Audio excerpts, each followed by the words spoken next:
My name is John William Bailly. I'm an artist here in Miami. My BFA is from FIU. My MFA in painting and printmaking is from Yale University. I'm a faculty fellow in the Honors College at FIU. I'm the faculty director of France, Italy, and Spain Study Abroad. I'm the artist in residence fellow here at the Deering Estate, and my paintings and my drawings and prints can be found at the L&S Gallery in Coconut Grove. I was born in the UK. My father's French. My mother is from Ohio. My father's from the French Alps.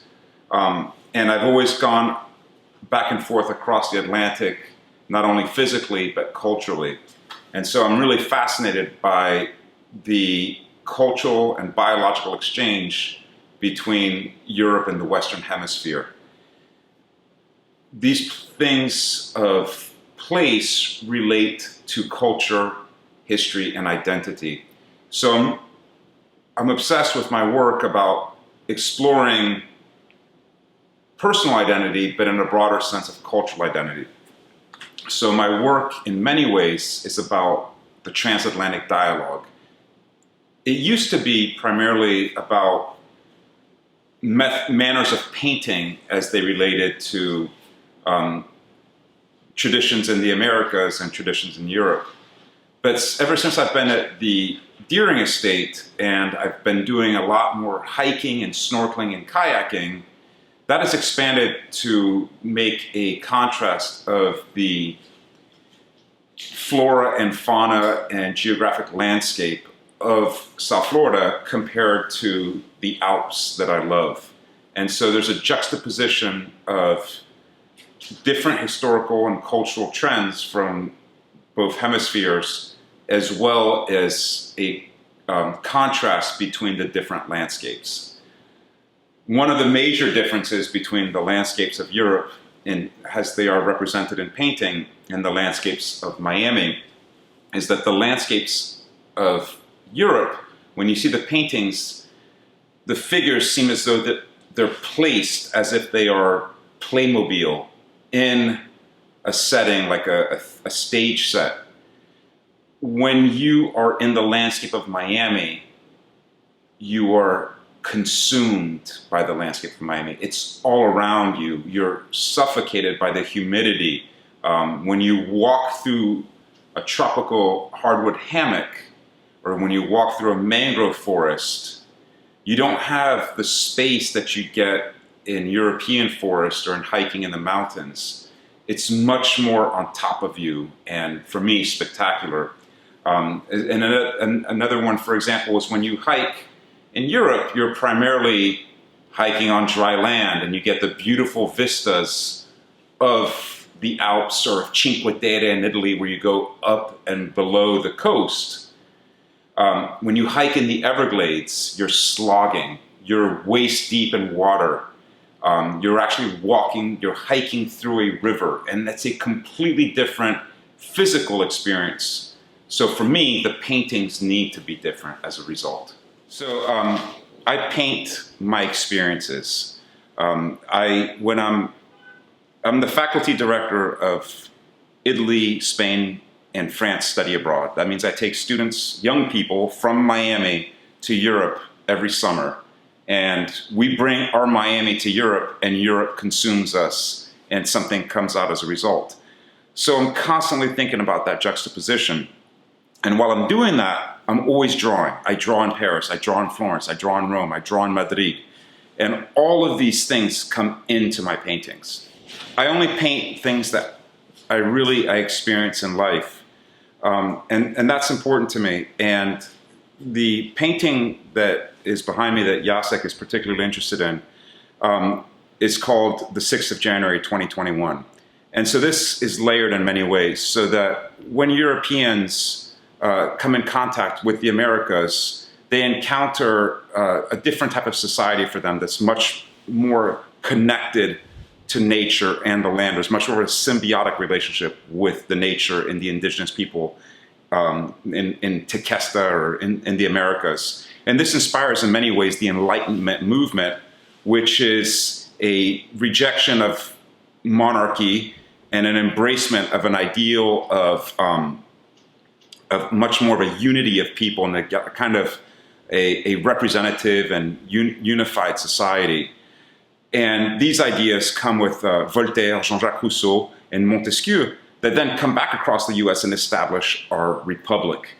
And for me, the republic that we have in the US, the American Revolution, the French Revolution happening at the same time, are really important to me as far as what I believe, as far as working towards a more egalitarian, more perfect union.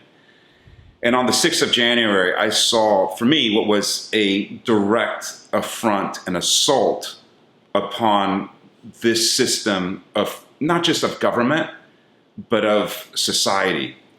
And so I was repulsed by it, I was outraged by it, and I needed to paint about it. So I then started this painting. I first, since I wasn't there, I actually created collages of the assault, of the insurrection. So this is a composite of several different images that photographers took that day, and I've collaged them all together to get a feeling of an overwhelming crowd. I eliminate all negative space when I paint crowds, so that they really feel like they are one, because they stop to think individually. They stop thinking individually. They're a mob. So then I put that, and you can see that there are multiple studies here. And then I have the Capitol, which is based on the Pantheon in France in many ways. And you have the crowd below. The landscape is the US because you have all the mangroves. The mangroves are everywhere. And so that establishes that this is happening in the US, even though, of course, mangroves are not in DC. I always use reality as a starting point and then develop my way of seeing it from there. And then on top, this is discord. This is an attempt to break a system down, to break the republic down. And then I was trying to figure out how I would balance a force that tries to unify us above it. And so what I did is Amanda Gorman's poem really it just captured where we were as a country and how to react to this assault on American ideals. And so I put in the sky Amanda Gorman's poem, but I made it so that it's not at all clear. In a sense, her call for unity and a more perfect union comes in and out, just the way the crowd comes in and out. So it's a tension between the two. And then the top, all of these squares, like several of my paintings that you can see at the LNS Gallery, are meant to be Miami colors, the Miami sky, but it's a painted mosaic. So mosaics are, pieces of glass or of stone of different colors that are put side by side. And here, instead of it being stone, it's paint, but it's meant to be a mosaic. So that's this painting. So these two paintings that you're seeing side by side are directly making reference to Francisco Goya's 2nd and 3rd of May, in the sense that the two paintings, the two events relate to each other. So this one is called the 5th of November 2020, and it actually foresees the 6th of January 2021 painting. This is about Election Day. That again, there were two historical trends happening in the country. One was of discord and division, and another was of unity. And so I painted the unity side. And it's based on Géricault's Wrath of the Medusa, which is my favorite painting. You can see it's exactly the same amount of figures. They're placed compositionally in very similar poses. And the idea in Géricault's Wrath of the Medusa is that there is despair below, and as you rise up, figures become more inspired and more unified until the top figure is the embodiment of strength and hope. And so what I did here is Géricault's painting is also one of the first paintings to show humans of different races coming together in a common purpose, which is to save themselves because they're survivors of shipwreck. Here, I consciously did that as well because it reflects where we are in America. We have to unite.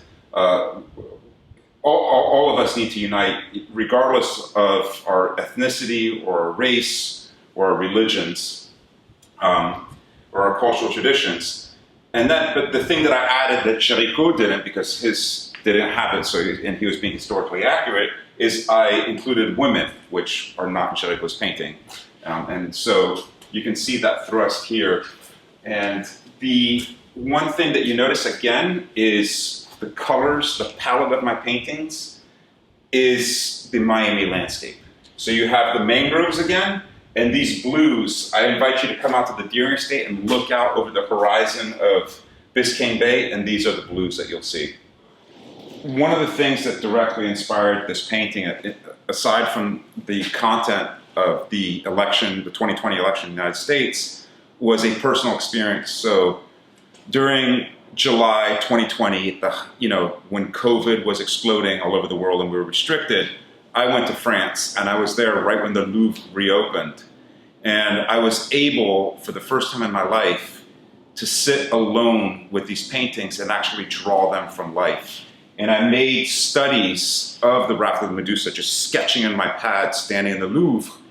And that, once I had it drawn like that, I was like, okay, I'm going to paint this. And whenever you see mangroves in my paintings like this, they're based on drawings that I've done as I've hiked out deep into the mangrove forest or to the tropical hardwood hammock.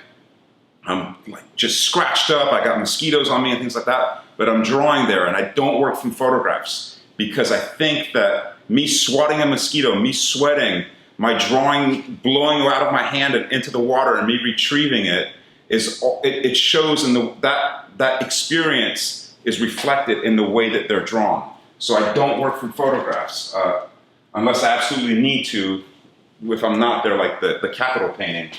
And then the sky is painted based on studies that I did. I don't know if you can see them up there. That are actually, I took my canvas out to Biscayne Bay, set up an easel, and I painted. I got rained on. It started, the wind started picking up. I put a concrete block on my easel so it wouldn't blow away. But again, that experience of being in the landscape really informs the way that you paint. I remember one of the stories that I heard about Turner is that he wanted to experience a storm, so he had sailors tie him to a mast during a storm so he wouldn't get swept off the ship, but he got to live the storm, and then he could paint it. And so, if you're going to paint Miami, you have to live Miami. All right, so at the Deering Estate in Miami, there is the oldest archaeological site in all of Southeast Florida. It's called the Cutler Fossil Site. And they have evidence of human habitation that dates back 10,000 years. And they found the human remains of a female from 6,000 years ago. So I decided to paint the Venus de Miami. When you have the Venus of Willendorf, the Venus of Botticelli, all these different Venuses, I thought, let's have a Venus of Miami. And so I recreated this prehistorical female in the Cutler Fossil Site. So this is an abstraction of the Cutler Fossil Site. And I actually have hiked out to the Cutler Fossil Site several times. It's a spectacular site. But, so that's based on drawings of the Cutler Fossil Site. As far as I know, this is the first painting ever made of the Cutler Fossil Site, which is really important to me because I believe that we have different types of ancestors. We have our blood ancestors, we have our cultural ancestors, but we also have our geographic ancestors. And the geographic ancestors of all of us in Miami are the Tequesta. And so it's important to recognize them.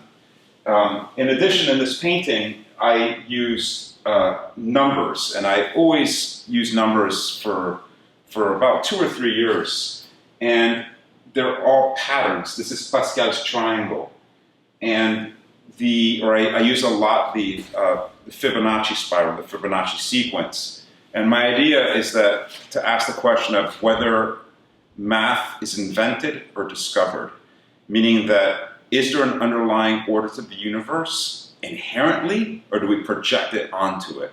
And so I leave the numbers on there as a question of essentially, do we have free will or are things preordained? And so that's why you have Pascal's triangle behind Venus here. In addition, you can see all these bats flying out from the cave and around her. All right, so these are some of the drawings I do. Here you can see I was sitting on the Seine, and I love these old structures and the trees in front of them. So this is drawn from life. This was up on the Eiffel Tower. You can see Sacré-Cœur here and the Dome of the Invalides here. And this is the Ponte Vecchio in Florence. I got the greatest compliment I've ever gotten. There was a guy on a date, an American guy studying in Florence, and he stopped walking with the girl he was with. He stepped back and he goes, "That's fucking awesome." I go, "Man, I love you." That's a real compliment. And here you can see Venezia. This is the Grand Canal. I'm standing on the Rialto Bridge when I draw that. This is the drawing that I was making reference to earlier. This is a sketch of the Raft of the Medusa that I did standing in front of the Raft of the Medusa. So there are those. And then these are the drawings of the Cutler Fossil Site, where I'm sitting in the Cutler Fossil Site and drawing those. And as you can see, I do a lot of these because it's a constant way of processing information. And these are my Miami landscapes. It's not Florida, it's not the US, it's Miami. And so they're mangroves. This is actually from the Everglades, this one. This is from the Everglades as well. This is out on Biscayne Bay, where I'm in my kayak and it's just water and the clouds above. That's just Chicken Key, just on the horizon, nothing else. More mangroves, more mangroves. And so then what I do here will then work its way into the larger paintings. Right now at the LNS Gallery, I have a painting called Persephone de Miami, and there's a lot of skulls in it. And all of those skulls come from the Capuchin Crypt, and just draw all of these. So I did these in 2014. That means they sat around for 6 years. I was just thinking about them, and then all of a sudden, they made it into a painting in 2020. So it's this process. Just collect information, then you don't know. At some point, it will come up. These are studies of the Miami Circle, which is a Tequesta site at the mouth of the Miami River. It's about 2,000 to 3,000 years old. And so these are abstractions of it. Remember, reality is always just a starting point for me.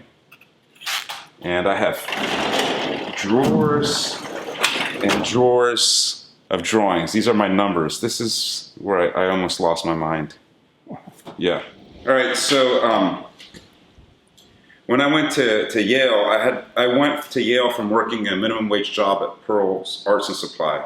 I was in charge of the acrylics aisle, and I had used my employee discount knowing that I was going to make this huge jump from working minimum wage to going to graduate school at Yale. And I'd saved up my money and I bought all this oil paint. I went up there. One of my first crits is with Steve Sheehan, and he taught me materials and techniques. He updated Ralph Mayer's Artist Handbook. This guy knows what he's talking about. He comes in, he's like, "You're not using paint, throw all this away." I'm like, "That's my money, I saved all this up." And he's like, No, trust me. Call this guy, tell him that you're my student, he'll give you a discount. I was like, okay, I'm not gonna throw my paint away though, this and that. So anyways, I look at the name, it's this guy, Rolf Haring, works in Albany, New York. I call him up and he sends me some paint, really inexpensively. And it was the first time I ever used real oil paint in my life. Look at those colors. And that's oil paint. And it's got a really strong viscosity. And one of the things that you really notice when you're a painter is the quality of your materials. If you're not in touch with your materials, there's a part of painting that you're missing. And so look here, that's a thing of beauty right there. That's a half a gallon of white oil paint. And one of the things that's cool is look at that viscosity. See that? And then here we have an empty half gallon of white oil paint. That's all over there. That's how those clouds are painted.